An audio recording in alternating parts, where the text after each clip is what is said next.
Hello, and welcome to Sacred Herbalism, the full moon segment of the Elder Tree podcast, where we explore how plants and fungi can support us to enter into a sacred relationship with life and the living world. I'm your host, Stephanie Hazel, herbalist, anthropologist, and a deep lover of this wild world. Let's walk into the moonlit forest together, into a world of magic, mysticism, psychedelic teachers, and, of course, the plants themselves. Are you ready? Today I interview Jimi Wollumbin, a brilliantly original and complex thinker who originally did his undergraduate degree in philosophy and went on to become a medical polymath. He studied acupuncture, homeopathy, Ayurveda, remedial massage, fascial release bodywork, Unani Tib medicine, leech therapy, Tibetan medicine, and I'm sure there's some I've missed, for I honestly haven't been able to keep track. I really appreciate how Jimi has so often gone to the source while studying traditional medicine systems, working in Ayurvedic hospitals in South India, travelling to northern India to spend time with the Unani Tib doctors, the last remaining users of traditional Greek medicine, and even taking his whole family to an international gathering of shamans in Mongolia 4 years ago. He's delightfully articulate and an amazing speaker and teacher with an impressive CV, ranging from speaking at the UN to being the resident natural medicine teacher for the US Integrative Doctors Association. He has so much to offer anyone walking the medicine path, and I feel privileged to interview him in this episode. I encountered Jimi about 15 years ago when we were both living in the small town of Yukai in North New South Wales. We quickly became friends, and towards the end of my studies in Western Herbal Medicine, I apprenticed in his clinic for a time. Jimi has been very influential in how I conceptualize herbal medicine. We also spent 8 years working together in One Health organisation, Australia's largest holistic health NGO, and as far as I know, the only one using a systems thinking approach to solving chronic disease in disadvantaged communities. Jimi founded One Health organisation 17 years ago, and for the last 5 years of the organisation's life, we co-managed it along with brand strategist and Ayurvedic doctor Benjamin Haynes. In 2020, while our team was managing health scares, pregnancies and COVID, we decided to close down and all focus on our holistic medicine callings.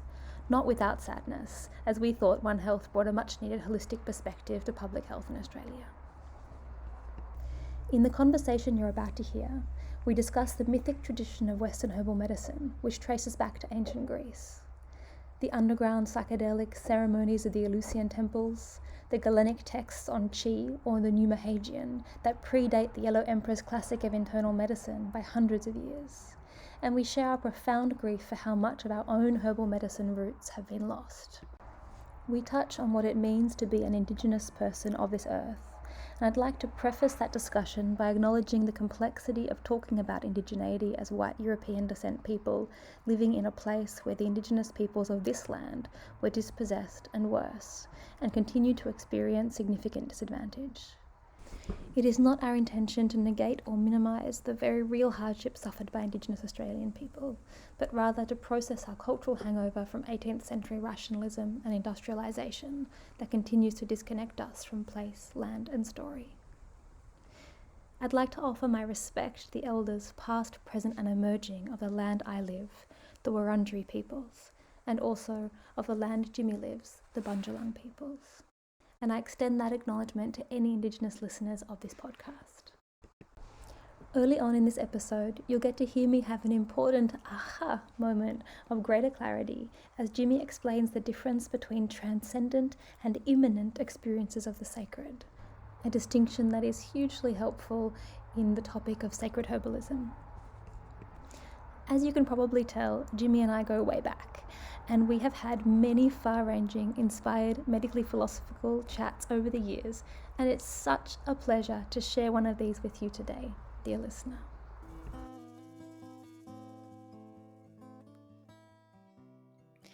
Good morning, Jimi. Good morning, Steffi. Thanks so much for being here. It's an absolute pleasure. So I'd love to hear about a moment in your life, preferably your early life, when you began to experience the plant world as sacred.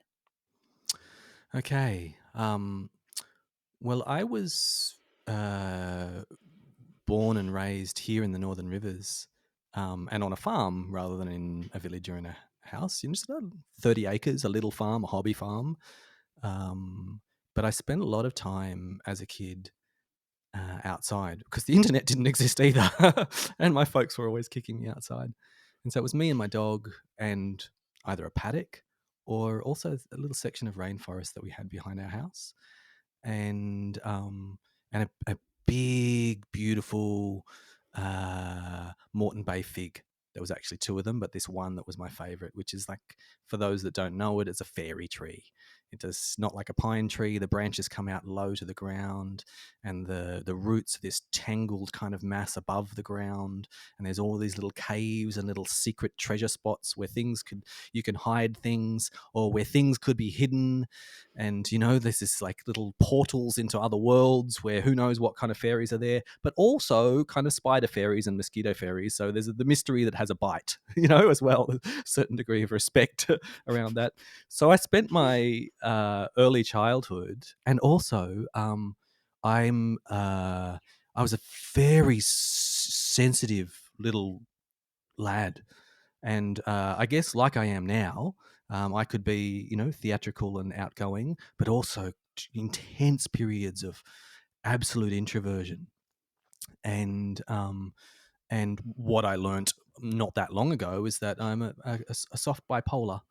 And in those intense periods of introversion, when my dopamine receptors are different and I just couldn't deal with the world, I'd be out by myself in nature. And looking back as an adult, now that I can language it, I see that I had experiences that are actually very common, I think, and a lot of your listeners will probably be able to relate to this. Spiritual, soulful states of altered consciousness as a child, because they're just very natural to human beings.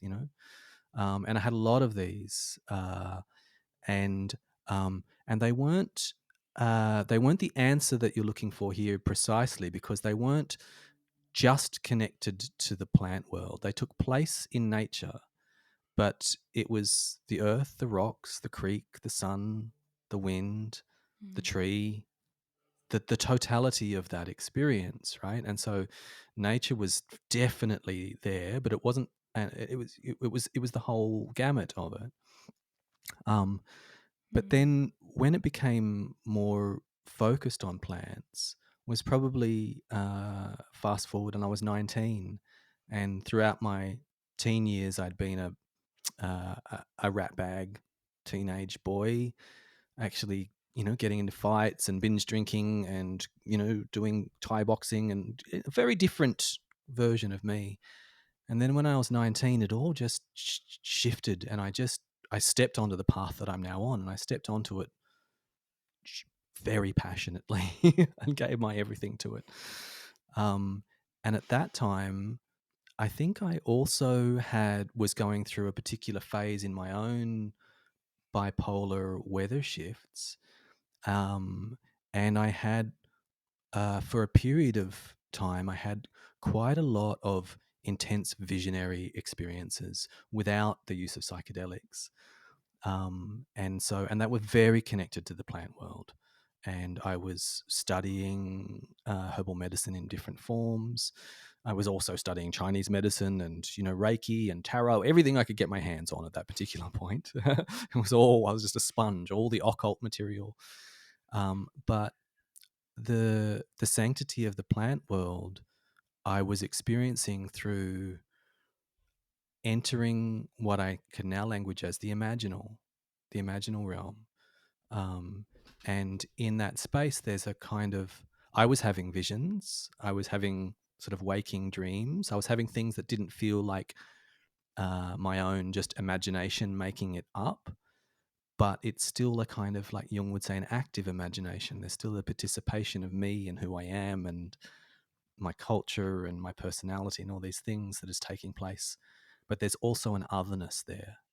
That's the strange part of that experience for me, is there's a distinct otherness that's undeniable, and my own ink blot test consciousness of the way in which my imagination cloaks the other inside images of its own cultural and personal choosing is also quite, for a thinking, self-reflective person like me, I couldn't deny that part of it. It's quite a liminal Mm. state.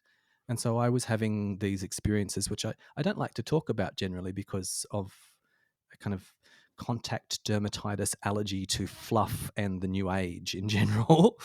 But I was having all of these experiences of like seeing like nature spirits and plant spirits, of speaking to plants and having plants speak to me, but also animal spirits. And the animal spirits would come, and when I was working on someone, like giving them healing in some way, massage or acupuncture or Reiki or something, then these animal spirits Mm. would visit and work with me through that time.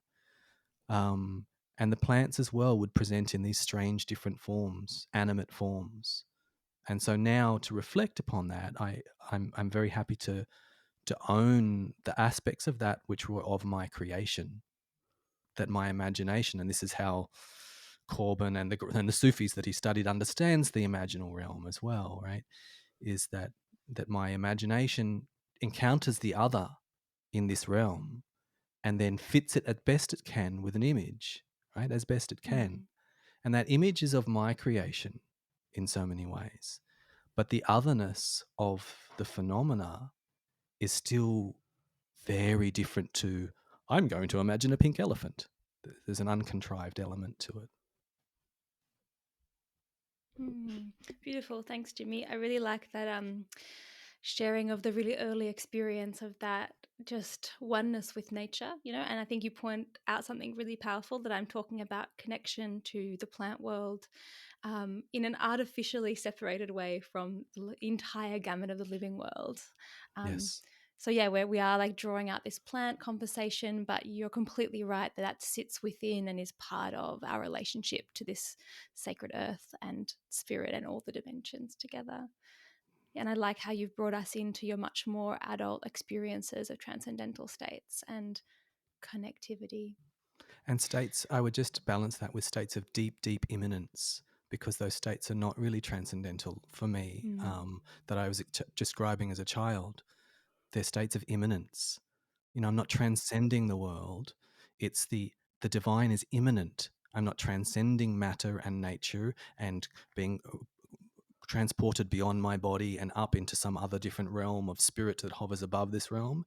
It's that in this moment, here with my feet in the mud, with my back on the grass, with the wind, whistling across my body, that there's this deep, deep present experience that is numinous, that is soulful, that is sacred. And that's those two poles that. Fully inhabiting. Yes, that's right. And the sacred can be approached through and experienced as transcendent, and it can be Mm. approached and experienced as imminent.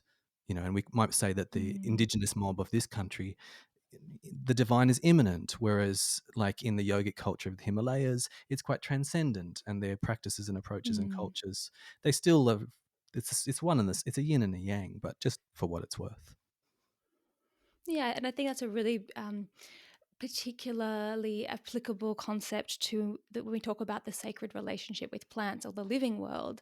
Is I think you've really articulated that beautifully. It is an imminent sanctity. It is Yes. that extremely present and fully inhabited experience of the body and its interface with other living beings, and the Yes. incredible aliveness of the rocks and the sun and the mugwort and the rosemary and the grass that you're Yes. lying on, as Yes. opposed to that transcendent flight in above and beyond. Yes, that's right. Yeah. So what does the sacred in this context actually mean to you?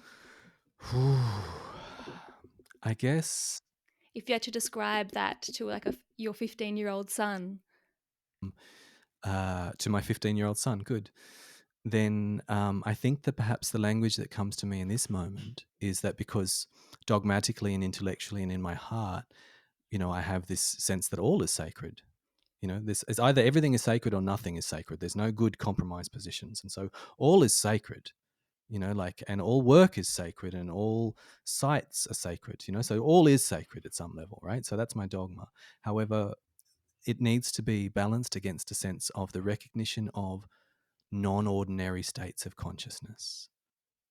And in those non-ordinary states of consciousness, that's when the the visceral immediacy of the sanctity of existence, of the miracle of the cosmos, is experienced, and that can be experienced in the most mundane moments, in your bathroom with a spider web and the light just twinkling off it, or just I've had it with a really old 1980s top loading washing machine, and it was the way the water was rippling across the top as it's going around. I just stopped and was just transported in that moment, like and so this I think the sacred is always here. It's always everything.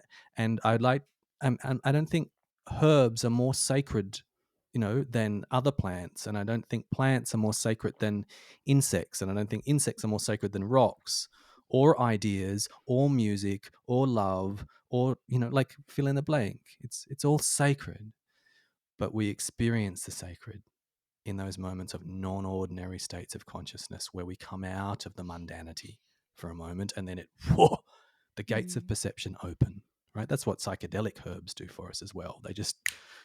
The reducing valve of the mind is suddenly opened up, where normally we're blocking everything out, and then just for a moment it opens up. To me, that the sacred is the experience of the sacred, which is always here. Yeah, thanks so much for making that distinction between the sacred, which just is, and then our personal experience of the Yes. sacred. Yeah. Division between the sacred and the profane. And that's a very dangerous one. It's a classical division that we fall into in the binary thinking. If we don't go towards all is sacred, then we've got nothing is sacred, and that's a position, or we've got the sacred and the profane. And I just haven't found that to be very helpful, that model of the sacred as opposed to the profane, like, it's, yes. And so that's why I've landed in this sense. All the traps that we've laid for ourselves over the ages by creating that eternal war between good and evil. Yes. Yeah. That's And all the right. suffering All that of has that. created. Yeah, Absolutely. definitely. Any student of history, or even just Yes. like casual observer of history, can see the challenge in that. Yeah. And as anyone walking the medicine path, as I guess a lot of your listeners are, then this sense, I think, is a very important tool to hold, as though you believe it, as though it were true. Well, who knows, right? But as though it were true, is that all is sacred. All, to me, all is healing and all is sacred. And so, the pus that comes out of the boil, is this bad? No, it's not bad. The pus isn't bad. It's good. Laudable pus, or laudable mucus, that used to be called. Laudable, praiseworthy. It's positive out it's coming, right? Yeah. Is the lung infection bad? No. Is the fever bad? No. Is the cancer that kills your auntie bad? No. All is healing. All is sacred. The suffering bad? No. The suffering isn't bad, right? It's not bad.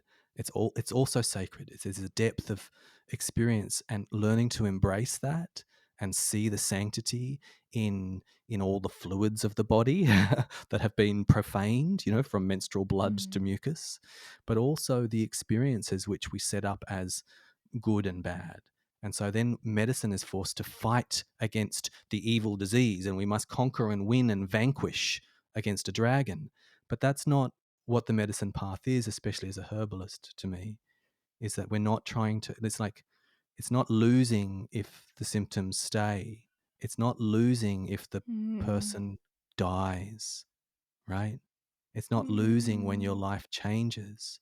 It's another form of healing. It's another form of change. This too is sacred. We could say this too is sacred. Yeah. Yeah. And I think another way that I see that dynamic play out in Western herbalism, in the herbalist tradition, it's very easy to also say, well, herbs are sacred and herbalism is sacred, but pharmaceuticals are evil or bad or Yes, yes, wrong, and Western yes, medicine is wrong, and I'm not going to go to the hospital because that yes, doesn't accord with my beliefs, and that's bad. That's not healing.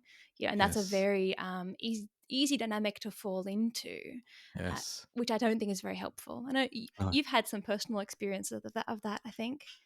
Absolutely. Oh, like all of the sort of dichotomies and table thumping of ideological possession, like you just put me down. I've been a militant everything that you can think of, a militant vegan, a militant herbalist, all sorts of things on my road here. And so I'm speaking from that experience of it didn't work for me.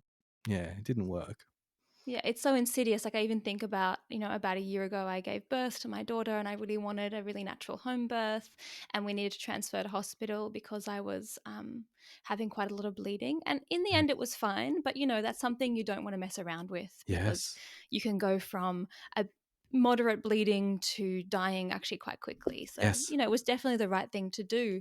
But my incredible sense of grief and failure around Yes. uh, having my baby in hospital has been it's I think that sense of failure and disappointment has been more damaging than the experience I had in hospital, which Yes. wasn't great, but it wasn't bad either. It Yes. was fine, and my baby was alive and I was alive. We were both well. There was very minimal intervention actually, but Yes. still this sense of like, oh, I had my baby in a bad place, and Yes. what a challenging A inner profane landscape to try place. to a profane place. Yes, I wanted it in the Um, temple that I was carving for myself at home, and that place is yeah, and profane. Yes. absolutely, yeah, and I Yes, think I think we do create a lot of suffering for ourselves when we, as you say, create this incredible dichotomy between sacred and profane, because absolutely. we through life we will walk through both of those areas. Like you can't ever just stay in the sacred little ring that you've laid out for yourself. No, it's always too small. It's always too small, right? However you define that, the sacred, it's always too small. That's why it must be it's all or nothing. Either the whole universe and Mm. the laws of physics and evolution and stars and rocks and a whole goddamn thing And the climate crisis is and just like a mysterious miracle and it's sacred, right? Or Mm. it's not. But the in between of like, oh, Yeah. that's the, and it causes so much heartache. And that's why the soul medicine of Stoicism, which has flowed somewhat into Christianity, but in its different ways, is that suffering does not lay in things, but in our response to things Mm. and situations.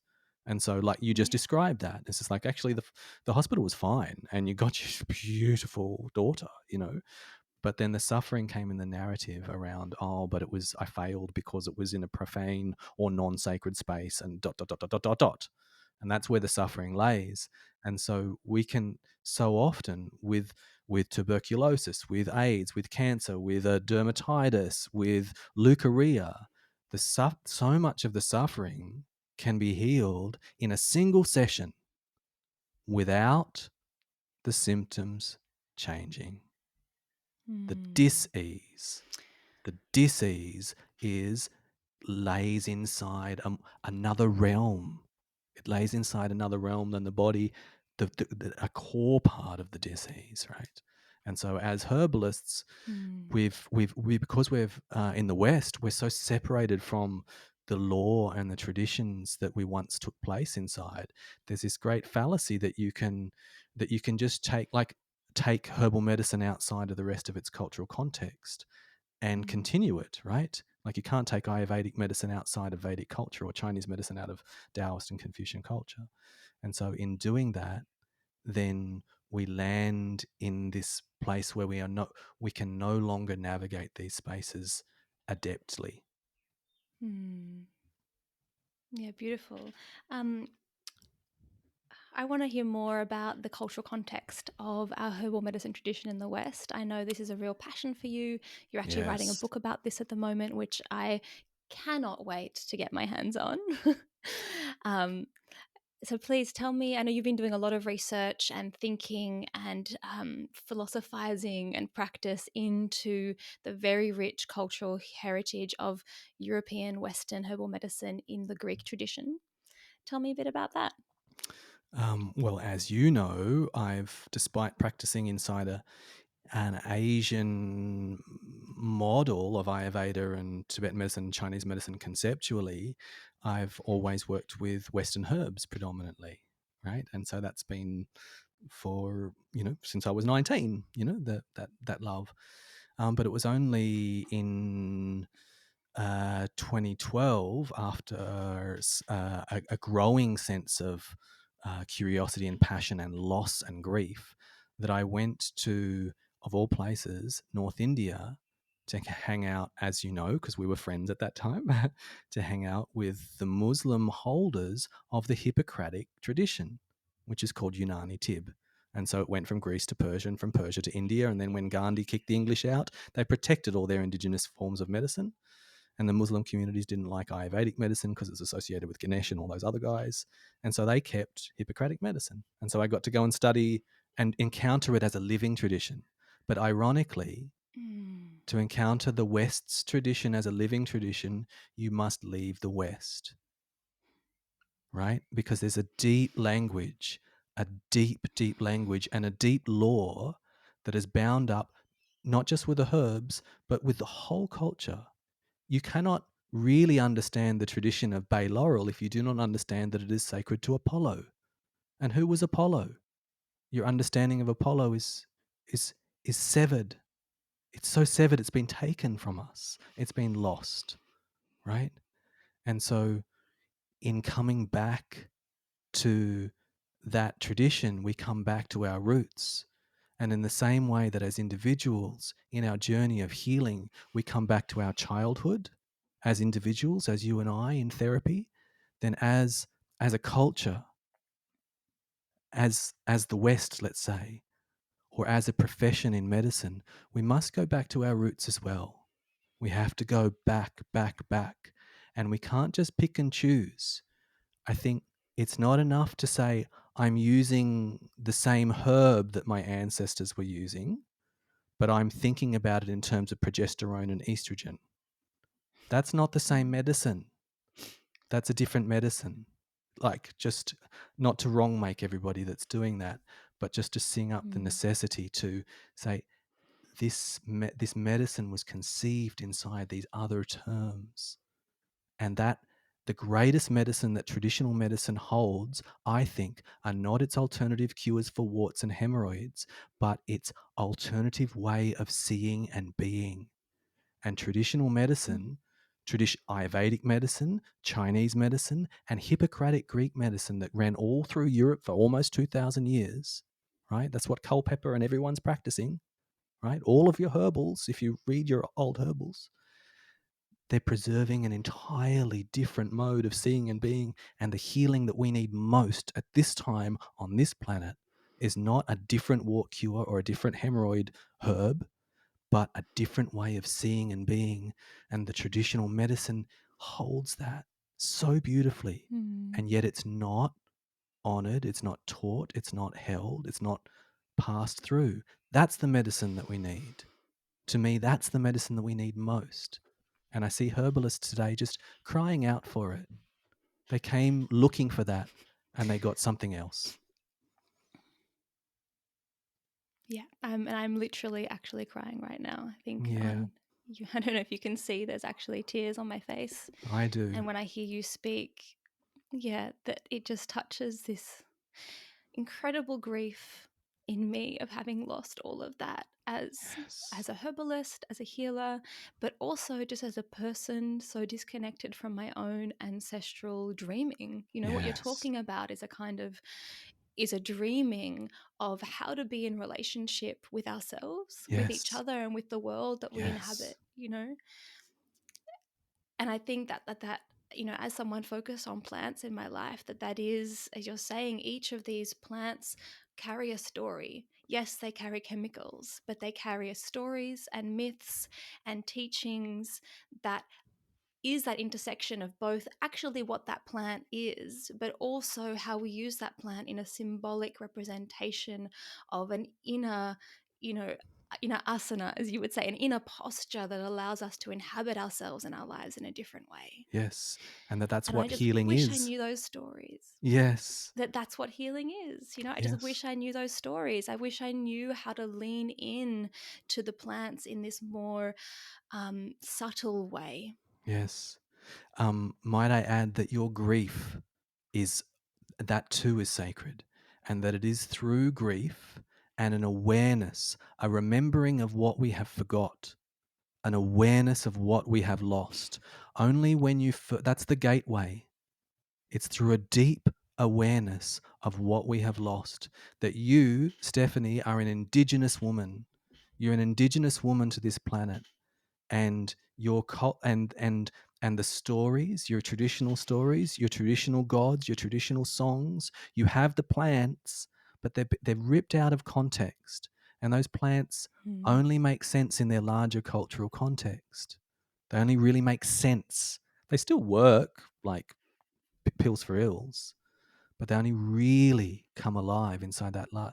And so the awareness of Mm. what I have lost, I share your grief, right?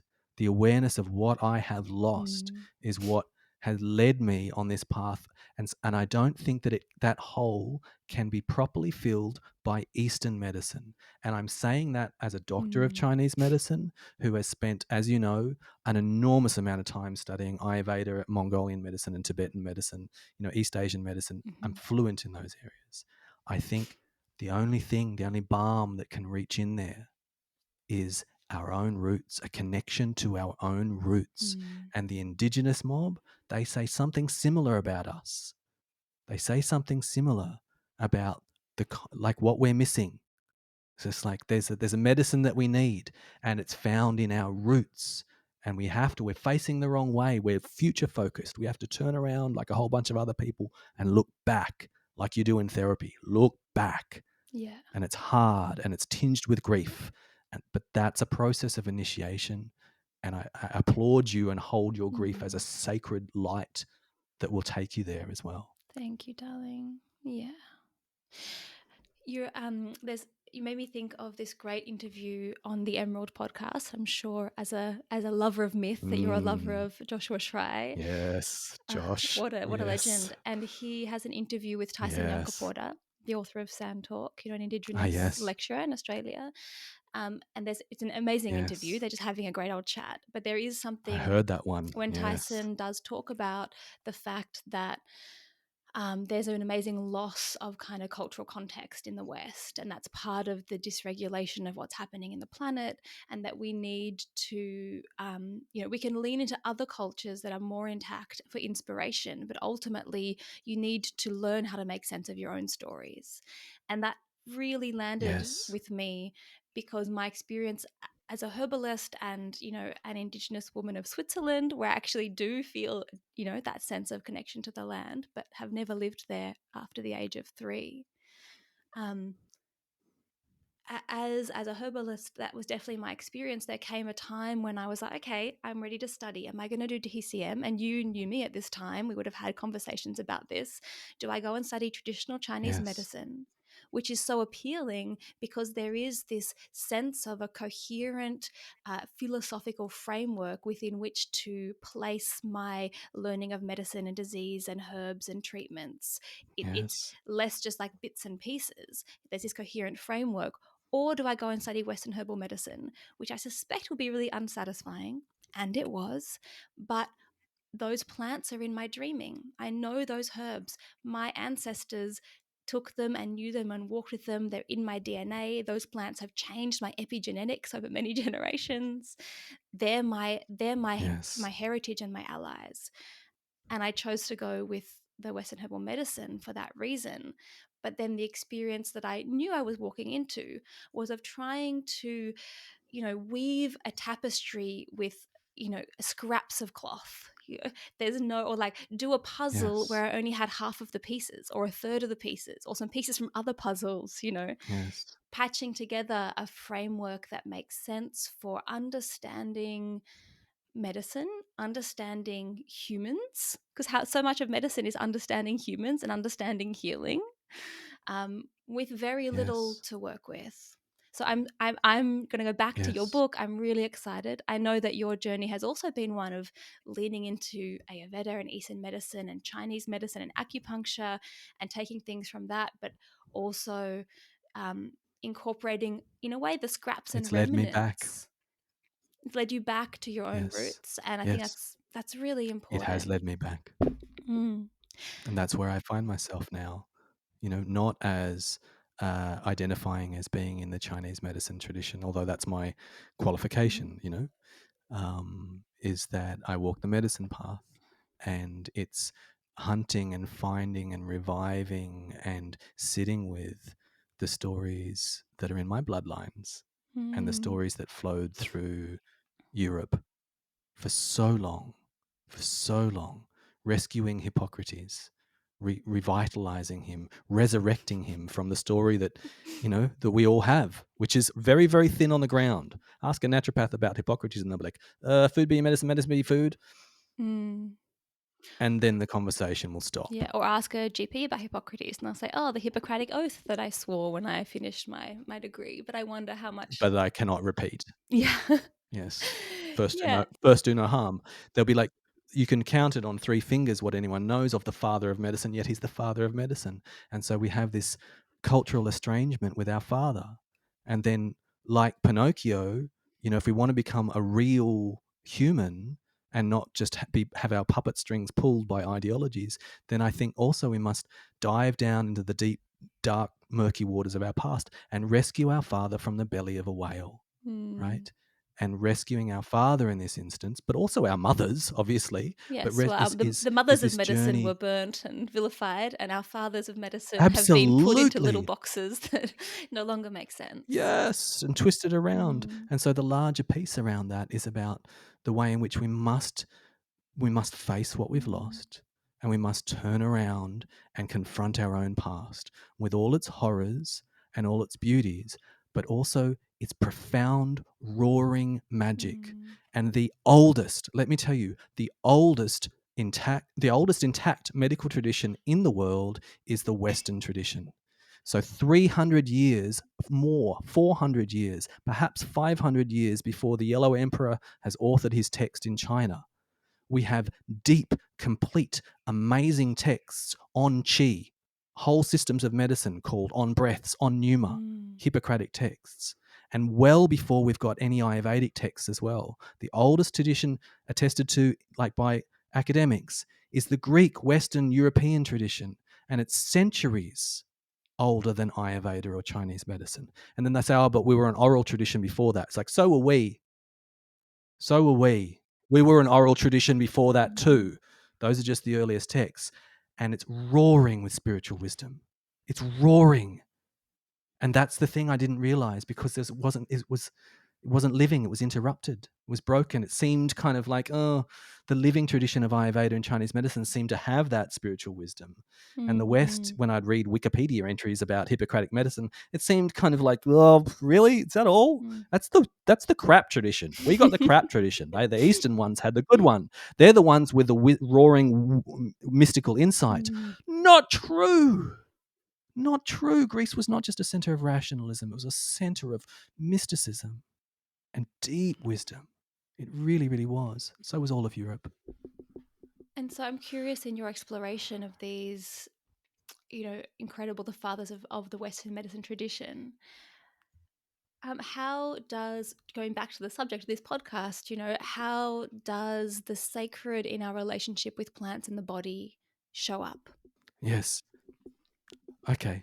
So, one of the things, just to link this with the previous conversation, is that we have this sense of the Hippocratic tradition, which lays at the origin of all of our Western traditions, whichever way you go, naturopathy or brain surgery, as a hyper rationalist and atheist tradition that was at odds with religion. And that is a terrible, terrible lie that was stitched during the 19th century and perpetuated through the 20th century, because they were embarrassed about the full breadth and the truth, and they thought that it was spurious, the stuff, all the Hippocratic wisdom that's speaking about the gods, that's speaking about the sacred, that is speaking in sacred terms with non-ordinary language, that is taking place in temples, temple medicine, the Hippocratic doctors that trace themselves as the sons of Asclepius, who was taught by Chiron the centaur, who was Apollo's son, and that they're guiding people down at all of those temples. They're guiding them down into dark room retreats, crawling with snakes all around the outside of the temple grounds, the Asclepius snake, hence the rod. And they're guiding them down into dark room retreats after purifications of catharsis purifications, where they would dream and have visionary states and lie as though still. That was Hippocratic medicine. That was how Galen trained 600 years later at the Asclepian of Pergamon, right? Yeah. So the sacred was always central to the Western tradition, but we told a story when it was claimed and appropriated by a cult of rationalism in its pushback against the church, and then said, right, and it pushed the pendulum swing the other way, and then it said, no, we're taking Hippocrates, and we'll just quietly ignore all the stuff that doesn't, fit with our story. The stuff about right? the gods and the planets and all of those things, because, they were against stupid superstition, but they were never at odds with the temples. In fact, Hippocrates and his son Polybus are inscribed at the Temple of Delphi, and they would lead there, and they would take this big procession called the Renewal of the Rod, and they would carry the rod of Asclepius there, and they would take it to Delphi, the center of mysticism, where the Pythia, the female shamaness priestess, is getting high, and Apollo is penetrating and possessing her, and she's speaking in tongues and giving pronouncements, the center of wisdom, right? And Hippocrates and his son are inscribed as coming there for the renewal of the rod. And the renewal of the rod, which is the rod of Asclepius, is I think, for me, what that means is the renewal of medicine itself, that like the serpent, we all must die and be reborn and shed our skin. And I think that is true also of the institution of medicine, that the renewal of the rod of Asclepius is necessary here on the planet now, across the way, right? We really need the renewal of the rod. And for us as Westerners, I think that means coming back to our own traditions, with all the respect that I have in my heart for all that I have learnt from the East. I am now passionately directing people, Westerners, back to their own traditions, saying, look, read, it's incredible. Like, yeah, but Vajrayana Buddhism. It's like, yeah, no, Rick, it's just as good. Trust me.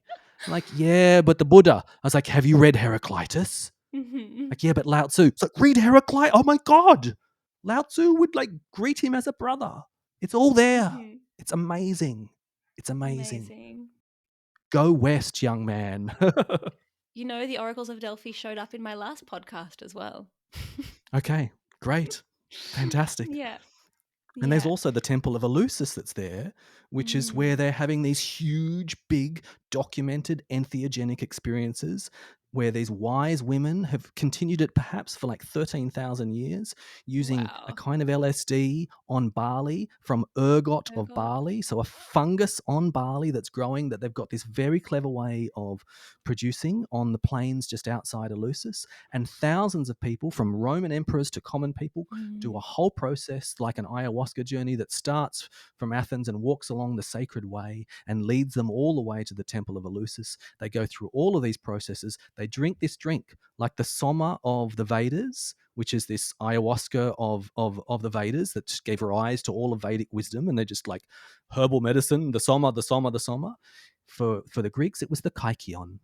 The Kykeon, and they would drink the Kykeon, and everyone, Plato, Aristotle, like Marcus Aurelius, they're all just like, the mysteries behold cannot be given word to, cannot be betrayed. Is like, it's the most life-changing experience, like we now know of people that have psychedelics. Absolutely. In a well-facilitated environment. We have the hubris to think that in so many spheres, this newly emerging psychedelic psychotherapy that is becoming a real, buzz thing in the world of psychology and psychiatry and medicine. We have the hubris to think of that as though it was something new and exciting. Yes. It is exciting, but it's so deep in the healing of the human psyche, working with psychedelic plants and medicines. These things, they lay at the epicenter of the Western tradition. the epicenter is these visionary experiences with the Temple of Delphi and the oracles and those women who are using bay laurel, burning it, sacred to Apollo, and using that to alter their consciousness. They're in a muchos, in a cave underneath there, and there's all this lore. And then Eleusis with the entheogens and the women that are understanding the way in which that grain is to be preserved, right? And and now some of our researchers think that the agricultural revolution was not for bread, but for beer. And not for beer as we understand it today, but for the kykeon. Psychedelic ergot beer. Psychedelic ergot beer, and we have evidence of it that perhaps goes back 13,000 years, right? And so it continued, this tradition continued all across the East and the West, and it went to Greece as a part of the whole Aryan diaspora that is still in the Vedic culture. There's the same people, the same language, and same language base. And those traditions are there at our heart, just as much as they're at the heart of the Indus Valley culture. And they're still there for us to be able to pick up and resuscitate, to ingest, and to breathe life into. Beautiful. Thank you. Such an inspiring invitation to lean into some of those deep dreamings of our own ancestors. I think it's just so important in our healing as a culture and as a species on this planet at the moment. I would like to know, I'm just slightly moving away from that. I'd like to know if there's a particular plant that you're feeling really connected to at the moment, or that you are often feeling very connected to. Well, right now, because it's in season, you can see on the camera, but your viewers can't. Is blue quandong is the herb that is falling from the sky right now, and You do have an epic blue quandong tree on your driveway. I have an epic blue quandong tree. I've got another one just by the clinic. My clinic is punctuated by these like tonk, these noises as blue quandongs land on the roof. They're everywhere, all around there. It's a danger because they've got these hard marble-like seeds in the core. And these bush medicines, these indigenous bush medicines of the rainforest here, are also a central yogic herb of Ayurveda and of the Himalayas.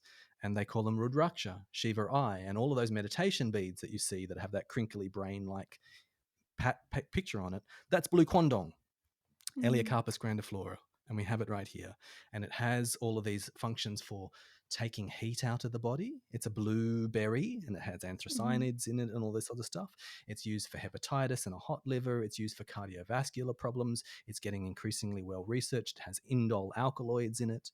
But the most important aspect of this plant, which I have learnt from the East, I've learnt the knowledge of this plant, this bush medicine here, not from Aboriginal people, but from Ayurvedic practitioners, is the way in which it enhances consciousness itself, that it polishes the spirit, and that it opens the eyes to perceive the divine in everyday life, to perceive the sacred around us. And so the reason why the yogis wear it constantly, not just for their rosary malas of Hail Marys and Om Namah Shivayas, but because that they were ingesting this plant originally. It also gets absorbed through the skin, but they were ingesting this herb, and it has a profound effect upon the brain and upon consciousness and upon the spirit, and enhances our ability to perceive the sacred. And so that's the herb for me today that I'm processing. That's why I'm still in this thing, because before we dial in and after we dial out, I've got my mortar and pestle right there, and I'm working. That's what I'm working with right now. When Jimmy's talking about in this thing, he's talking about a rather unflattering apron. Yes. Just Yes. don't want to That's right. get too imaginative with what you might be talking about. That's right. Yeah. That's a really No, it's my apothecary apron. It's a really beautiful circling back to what you were talking about your experience of the sacred as a child and the incredible immanence of this very present, very sacred force that was inhabiting the rocks and the sun and the tree, the Moreton Bay fig tree that you were talking about, and your very body and soul itself feeling aware of the sacred that emanates out of everything. That sounds like exactly the kind of teaching that the Blue Kondong is offering and is known to have in the Ayurvedic tradition. Yes, yes, I think so. What a beautiful circle we've done. Yes, like a Ouroboros, like the serpent biting its tail. Totally. So I'm going to ask one final question as our closing here today. Is there a practical tip or a practice that you can offer our listeners to deepen their own experience of the sacred in the living world and specifically with plants? Yes. Okay, great. Um, I think just off the cuff here, in keeping with what we've been speaking about earlier about immanence and transcendence, for those that don't just naturally, pick up a herb and start having visions and hearing voices, and then the sacred is not accessible because they're like, oh, I can't do this, I can't do this, which is actually probably the majority of herbalists as well. Yeah, Like a me large too. number of I people definitely. is just, yeah, that's not what happens, right? And so I'm just going to highlight the immanence of herbal medicines and the gateway, the portal that this that they present into sacred space through a deeply embodied experience.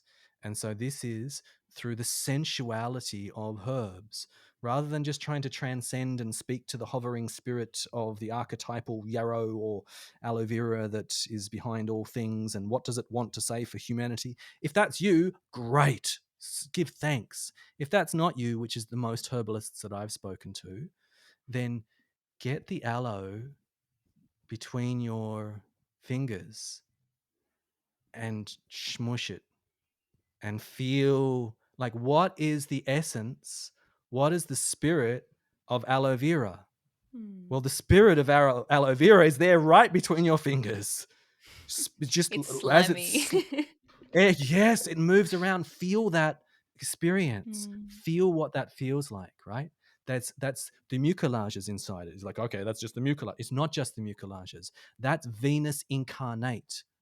That's Hmm. the Venusian principle. That's the principle of succulence itself. And succulence is not just a chemistry, it's like juiciness. Hmm. It's Aphrodite in the Yeah. Greek language. It's the planet Venus. And just to give you some language around those things, but without that language, it's right there in the sensual experience. It's there in the smell, it's there in the Hmm. taste, it's there in the feel. And so the practice that I would recommend to herbalists in accessing a deeper experience of the sacred is to get really hands on, to get really sensual, and to open up the gates to experience that, the smell and the taste, not Hmm. intellectually, just sensually. Allow that experience to possess you. Become possessed by the Hmm. experience of the aloe, as get it between your toes, like, and with all of Yeah. those herbs, a sensual embodied access of immanence.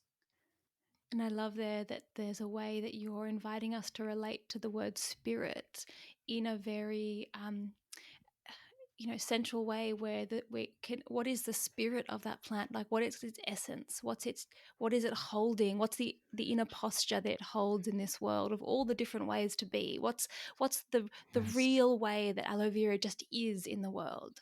We don't have to Yes. experience spirit necessarily as a kind of fairy like humanoid No.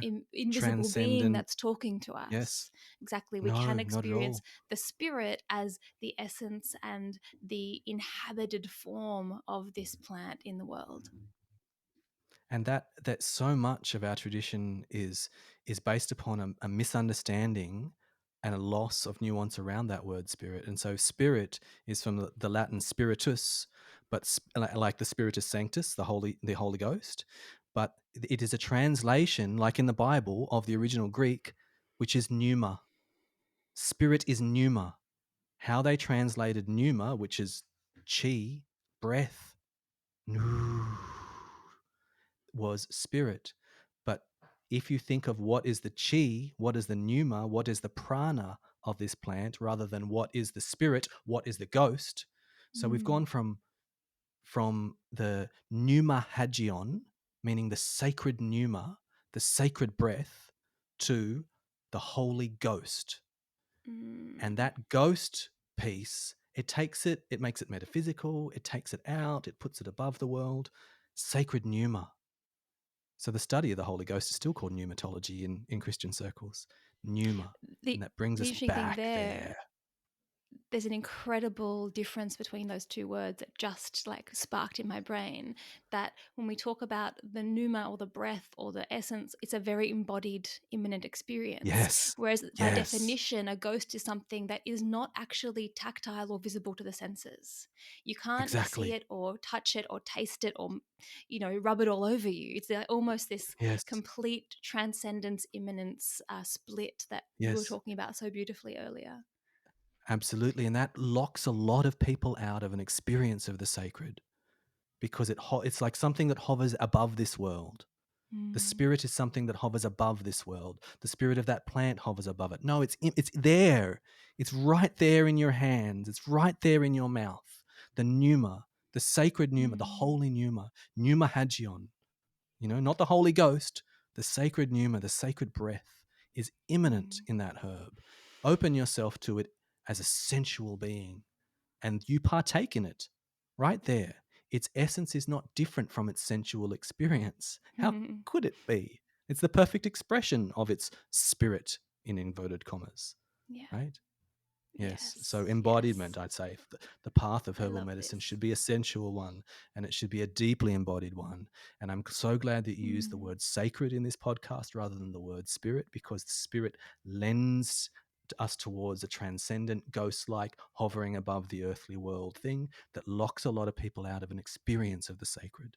But we all have access to that.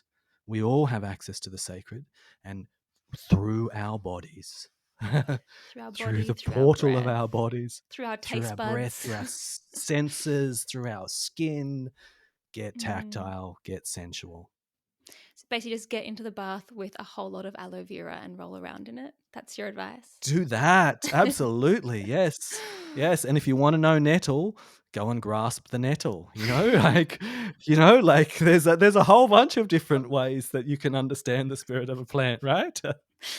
Absolutely. Yeah. Thanks so much, Jimmy. I love you so much. It's been so great to hang out in this format and share one of our thousands of excited, rambling, insightful conversations that we've had over the years. So great to have one to share out in the world. Yes, I I'm sure it can't will wait not for be your our book. last. Yes, and I hope that we have more on your wonderful podcast here. These are conversations that need to take place. Yeah, I look forward to another time. If you want more of Jimmy's amazing insights, then I do recommend you follow him on Instagram if you don't already. You can also support him on Patreon to get more expanded teachings and insights into plants, the medicine path, and the mythic roots of Western Herbal Medicine. Keep an ear out for the publishing of his book. I'll make sure I share it on my own Instagram, Stephanie Hazel Herbs, and on the Elder Tree podcast Insta as well. If you are looking for Jimi Wollumbin out there in socials, make sure you spell his name right. It's the unusual spelling of Jimi Wollumbin, Wollumbin. As always, I'll put links to his social media profile and Patreon on our show notes. And I'll also include a link to the Emerald episode where Joshua Schrei interviews Tyson Yunkaporta. Thanks so much for listening. Your attention and engagement means a lot to us. So if you liked this episode, please do share it and jump on our Instagram and share any questions or comments that you have, what you enjoyed about this episode. That's us for this moon cycle. I'm so glad you walked into the dark forest with me. This podcast is part of The Elder Tree, a non-profit dedicated to empowering people through grassroots herbal education, weaving a strong community of herbalists, healers, and plant folk in Australia. You can head over to theeldertree.org to find out more. If you like this episode, we'd love you to subscribe. And if you know who we should interview next, drop us a line. See you next month. And in the meantime, may you be blessed with good health and many plants.